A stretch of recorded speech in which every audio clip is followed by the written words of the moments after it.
tell you guys about some of Guyana's best neighborhoods to live in. Of course, I don't want to be too biased, but I have to give you guys my top 10 list. Of course, you will see that there will be several communities that are clashing. Like, you know, when I looked at amenities and when I looked at areas and stuff that, you know, people were looking for in those different communities, you might find a few of them that are coming in at number 1 and number 2 and number 3, that it's a tie. But that's just my list, and I'm not being biased. I'm just having to give you guys an overview. Some of the best neighborhoods to live in. Not to say that there aren't others that are coming up, right, that are going to make this list. Of course, we're going to do several of these so you have great ideas of some of the things that you can do in each neighborhood. But outside of that, just get to see the neighborhood and so you'll make your own decision. So we're not guiding you to tell you, hey, this is where you need to go, but you will be placed now in a position where you can say, yes, this is where I want to live, and I want to find out more about how I can live in this particular neighborhood. Guyana is going to go to a point where soon many of our fellow Guyanese won't even be able to afford homes here in Guyana. So it makes sense that even amidst all the turmoils and everything else, you still have, you know, think about owning your property here in Guyana. Think about leaving a legacy for your kids right here in Guyana. Yes, it might be fine that you're living overseas and everything is great and dandy, but a lot of you are planning to come back home to retire. So make sure you start that process now, so that later on when you do come to Guyana and you're hoping to own a piece of real estate, you won't be in a position where you can't afford any. So let's get into this top 10 list of some of my favorites. And for those of you that have been following me, you'll get to see all the communities in detail in some one of the videos that we've done before, but check them out. Number 10, I have to start with Avalon. Avalon is at Friendship South in the east bank of Demerara. It is currently a pre-developing, self-sustaining community. That community is scheduled to be developed between 2020 and 2030. It has already started. There are some awesome, amazing programs that are offered through our company, Fabulous Homes International Guyana, that is designed to get you to a beautiful home. For those of you that are accustomed to, you know, living overseas and really would like to come back home to a very nice house that you didn't have to break the bank to purchase, then Avalon will be that community for you. It's more of a community development type project where you get to pitch in to make your community look as beautiful as you would like to have it. And also you have access to all the different amenities that are going to be there, from your malls to your shops to your supermarket to your gyms to recreational area to everything that you could possibly think of is planned or is being planned for Avalon communities. So it has made our top 10 list because it will be a great place to live within this decade. So some of you are not planning on coming back home right now, but you're definitely planning on coming back home, period, to live. So I will add that to our top 10 list, and that's at number 10.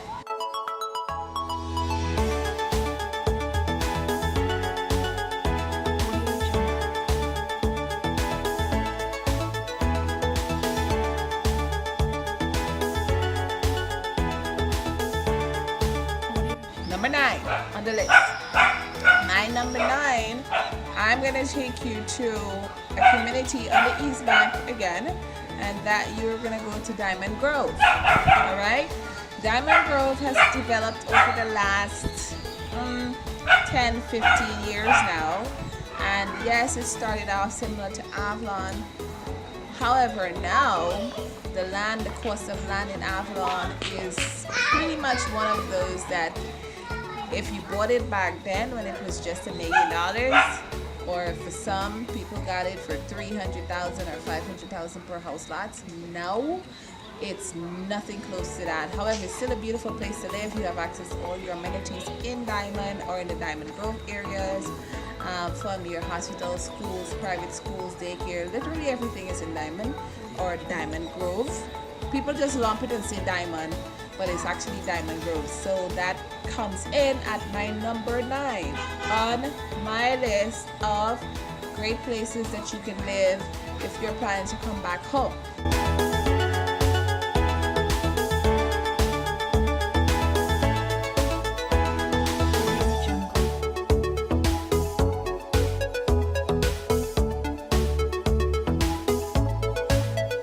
Number 8, Eccles, and I would say Old Eccles. That's from the beginning of Eccles, when you turn off of the East Bank Highway into Zoria, and all of the, those, let me see, like 2 or 3 blocks that takes you straight up to Flamboyant. That would be my number 8 on the list, Old Eccles.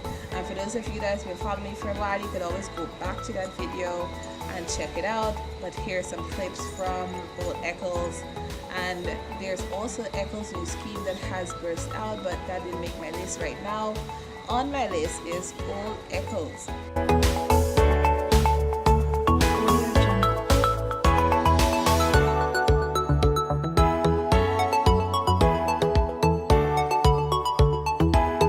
Then at my number 7. My number 7, y'all don't get mad at me. I'm just letting you guys know these are my picks, okay? Number 7 is Harmony. Harmony is a beautiful community that actually developed over the last 7-8 years now, and that community is it's like going into Eccles, but it's way to the back of Eccles. You have to find another route to get there. To tell you how to get there, it makes no sense right now because you might be confused, but just ask folks, how do you get to Harmony? Most people will just take the road that is taking you into the Hatsbosh dump site, and you can turn off into Harmony from right on that road. It makes it quite simple to get there. Houses there are lovely, beautiful, quiet neighborhoods. Homes right now in Harmony range from about $35 million to about $48 million currently, so check it out. One of those videos are right here on my channel, so make sure you get familiar with Harmony.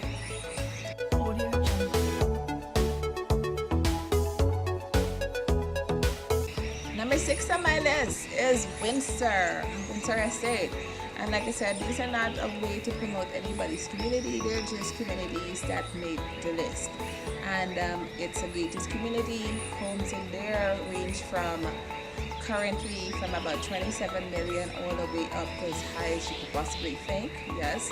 And they are a combination of not just single family residential, but they're also townhomes and condominiums that are part of that community in Windsor Estate.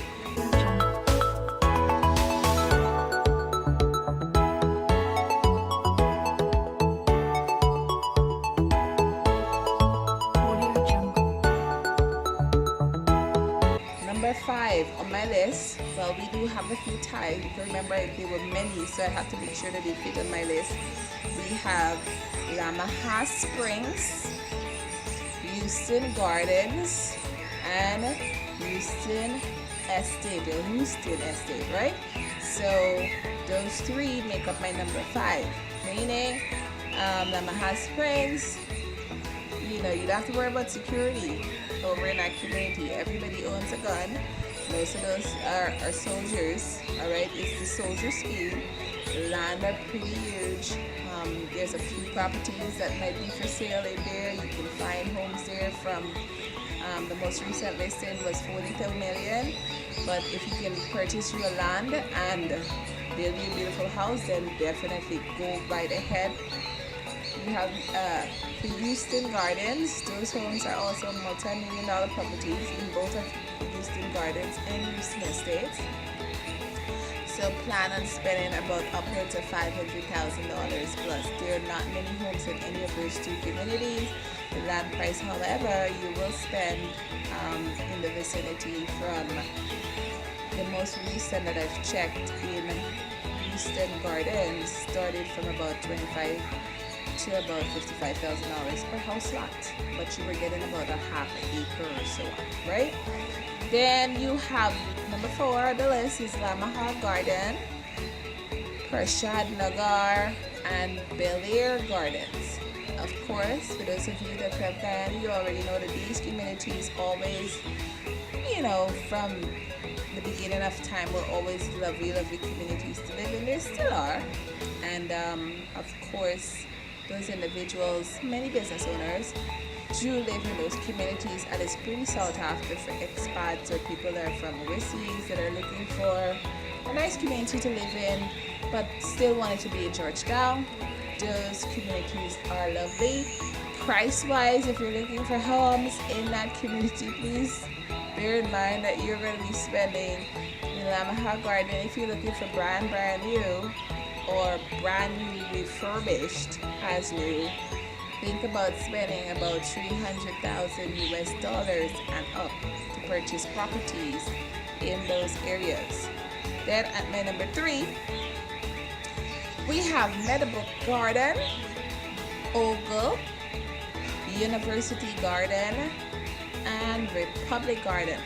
And this you'll find a mixture of communities on the East Bank and on the East Coast. So if you, Meadowbrook of course is in Georgetown, right? So Meadowbrook is a seasoned community. It's been around forever. Very lovely homes. Most of the homes carry some very, very huge land sizes, and it's just perfect for those individuals that can afford it. There are never too many homes for sale in Meadowbrook, so if you do find a house, you'll end up renting something from an owner who's probably not selling, unfortunately.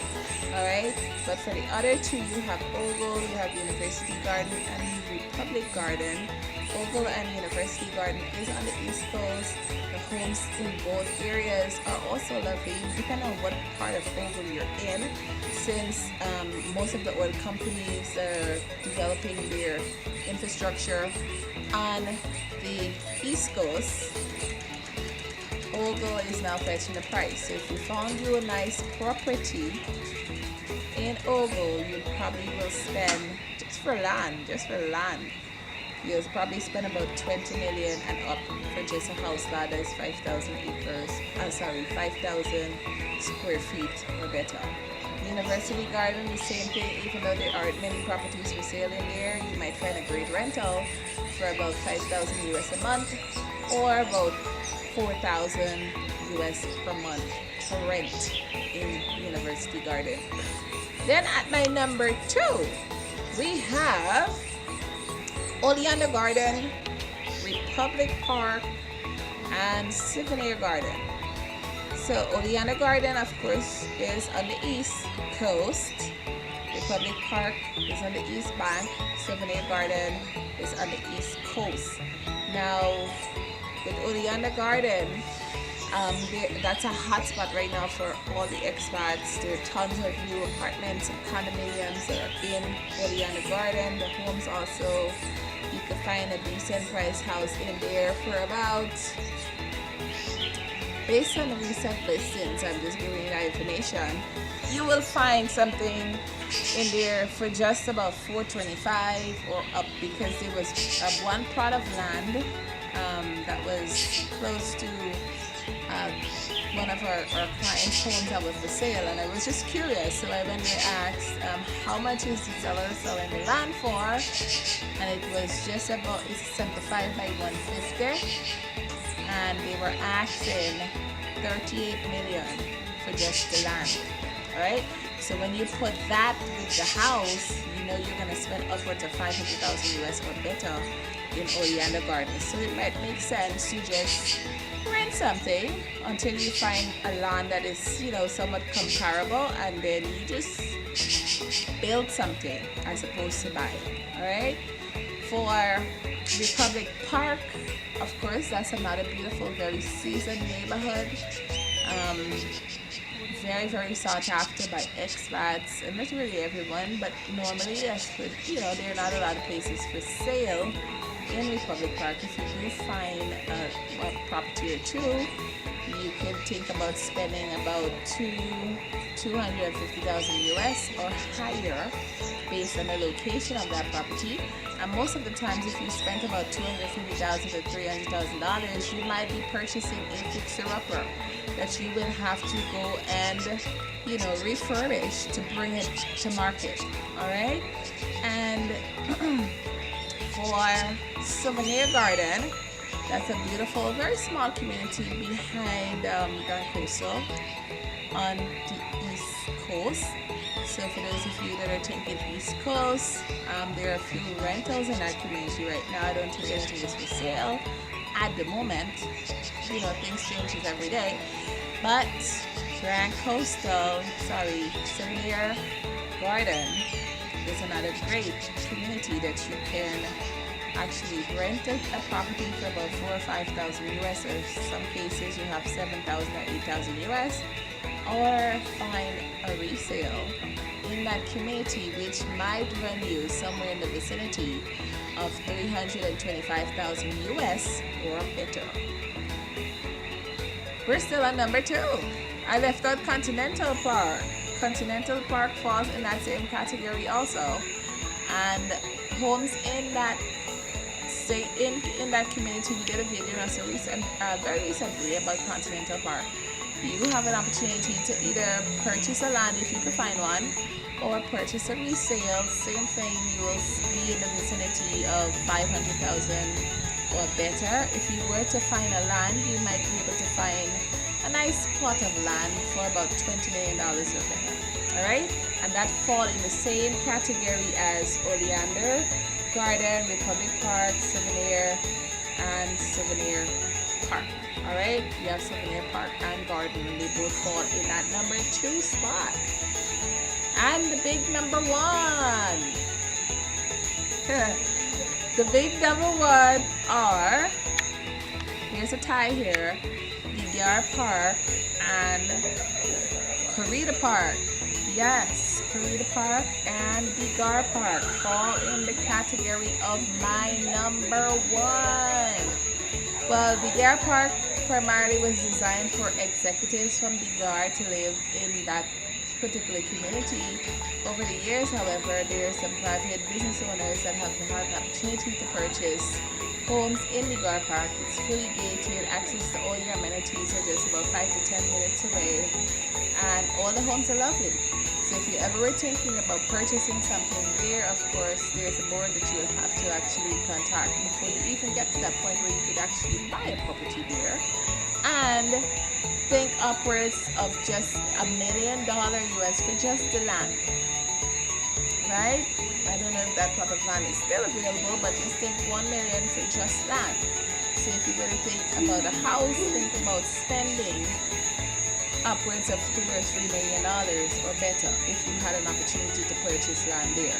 Corida Park on the other side is on the lower end of Guyana Park, with still a beautiful community. You have an opportunity to purchase a large property. It might be, very stately. It's a seasoned community. Most individuals that think of hyper luxury take Corida Park if they're on the East Coast. You have that old luxury, the chateaus, it has such character that when you go there, you'll understand why, say, Corida Park has made my number 1 list. So, but if you're thinking about renting, think $5,000, $8,000, $7,000 or better US. If you're thinking about buying, then think that you're going to be spending a couple million US dollars to purchase a property in Corida Park. Alright, so that was the top 10. Of course, as you realize, a lot of them actually came in, they tied along this list, and like I said, we weren't trying to be biased or anything. Those are just some great neighborhoods, great choices. If you're thinking about coming home and you're thinking about where can I live, a lot of you asked about security, etc. I'm going to do a separate video about the top 10 most secure neighborhoods to live in, and I hope you enjoyed it. Look out for the next one, the top 10 safest neighborhoods to live in, coming very soon.